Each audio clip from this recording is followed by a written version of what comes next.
Hello everybody, High Lord Tamerlane here with another Obscurity in Miniature. Today we're going to be taking a look at one of Raging Hero's Sister All-Star figures. This is Sister... oh god, I don't even know. Sister Aubepine Del Aria. Okay, I can read that. I don't know what that name is. Anybody on the front? Sister Aubepine Del Aria. I don't know. Someone can help me. But you know what?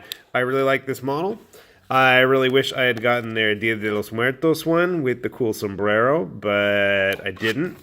And I wish I got the sci-fi one, but I didn't. I got the fantasy one. So let's take a look at the model anyways and see just what did I get myself into. Oh, what do we have here? Important how to clean resin. Yes, we are very well aware of how to clean it. It's whether your models are going to go together or not, Raging Heroes. How to prime resin. Okay. Well, if you guys have never ever primed stuff with resin or worked with resin, yeah, read those. Been there, done that. Typical 25mm slotted base. Hidden somewhere. Please be in one piece. Oh, boy. Well, that's not too bad, considering what some of the other figures were like. I don't know if any of you out there are familiar with Raging Hero's Toughest Girls in the Galaxy, which I backed for a princely sum. And what do we got here? So, already off of the bat, we've got an arm. Is that supposed to be bent like that? I hope so, because I don't want to fix it. I had the worst time trying to get some of these things. That's straight enough, right, everybody? Right? Right. Okay. Let's take a look at the actual model. Now, I do like their warrior nuns. I thought they were really cool looking. Just enough cheesecake and badassery going on. And where does that hand go? Let me look at the instructions. Okay, so that looks like this sword just kind of disappears into the full... oh, there's her hand right there. Okay. So overall, pretty nicely cast. And I'll tell you this, if you backed the Toughest Girls in the Galaxy, or if you have any familiarity with Raging Hero's sliminess of their resin, the oiliness or residue or whatever, I don't feel it on this. That's a good sign. So hopefully she's going to clean up nice and easy, because I had a hell of a time with some of those figures from the Kickstarter. Actually, both Kickstarters. I had a couple of the jailbirds I just had to toss. They would not go together at all. So hopefully, fingers crossed, she's going to go together nice and easy. And the hope is that she would make a great Frostgrave leader, especially with all the new actual North Star Frostgrave soldiers, which hopefully we'll see on here soon. In the meantime, why don't we put her together? All right, well, we're back, and unfortunately, not with much to show. First thing I need to point out. So as I was trying to put this figure together, and I thought, oh, it's going to be an easy snip off that casting gate. Nope, snap. Her feet completely broke off, and yeah, I had to glue this section back with the slotted base in as well, and she really does not want to stay together. At least I've got her feet attached. And then I managed to lose the sword that is supposed to go in here. You see a tiny little contact point in there. So, that's not the biggest loss in the world. I'm sure I've got another sword laying around. That shouldn't be too much of an issue. Her arm not wanting to cooperate and stay in its place, that might be a bigger problem. Getting her to actually fit on a base now, that's going to be a real challenge. So, I don't know.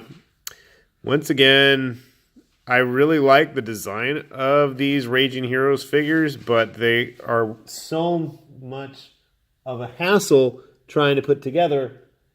Sometimes I wonder if it's worth it. I did have a couple of other ladies on standby, hoping that I could get a quick comparison, even though they're completely out of focus there. And what's funny is these girls win together with no trouble. So why our All-Stars friend here does not want to cooperate? Absolutely, I mean, dude, oh, maybe her arm finally took. Okay. Are we going to get her on her base, or is she going to snap in half again? Let's find out. Ever so gently. Ever ever so gently.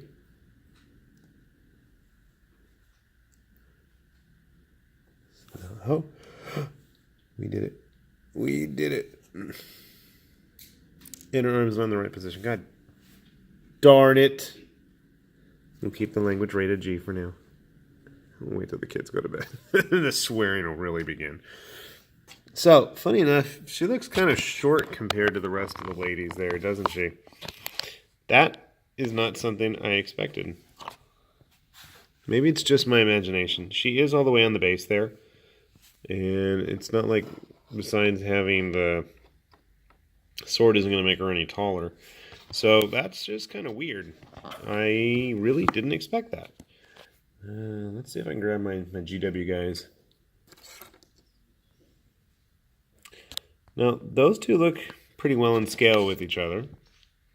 So I guess if you wanted to use them like in Mordheim or something, their Sisters of Mercy, I believe, are the fantasy versions, whereas the Sisters of, I don't know what they're called for the sci-fi versions, since I don't have any of them anyway.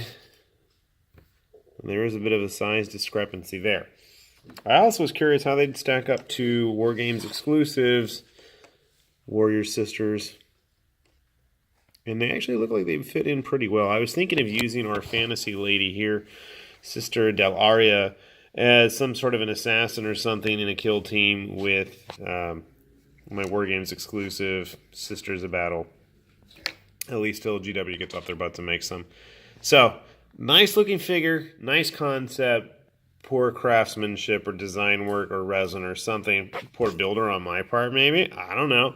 But we'll see if we can salvage this and turn it into a nice looking figure in the end. I've gotten pissed off at enough Raging Heroes figures that I think my finished ratio versus tossed ratio is still pretty good.